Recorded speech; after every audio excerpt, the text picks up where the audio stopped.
आर्यभट्ट गणित चैलेंज 2024 में यह क्वेश्चन पूछा गया और इस क्वेश्चन में जो इंपॉर्टेंट बात है वो हाईलाइटेड है।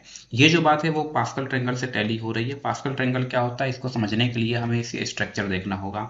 इस स्ट्रक्चर को ही हम पास्कल ट्रायंगल बोलते हैं और ये जो ब्लैक कलर से जो डिजिट्स लिखे गए हैं इन डिजिट्स को हम किस तरह से गेन करते हैं इसको भी हम समझने का प्रयास करते हैं।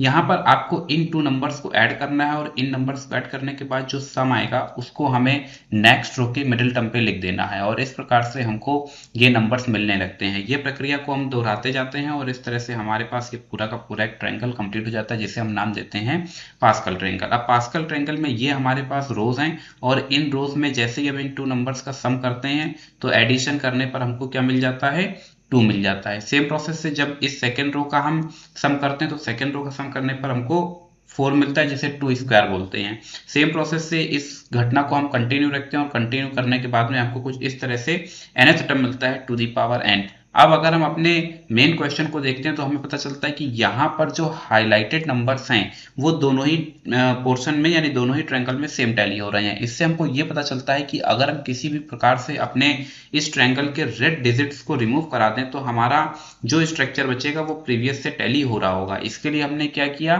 हमने 1 को रिमूव कराया। अब आपने देखा कि जैसे ही यहाँ से 2 1 रिमूव हुए वैसे ही 2 माइनस हो गया। सेम प्रोसेस यहाँ से भी ये 2 सब्ट्रैक्ट होंगे तो टोटल सम से 2 माइनस हो जाएगा क्योंकि यहाँ पर ये जो नंबर्स दिख रहे हैं ये असल में इन्हीं नंबर्स का क्या है, सम है। इस घटना को हम लोग आगे बढ़ाते हैं और जब इसको हम nth टर्म के लिए लेते हैं तो हमें देखने को मिलता है to the power n minus 2।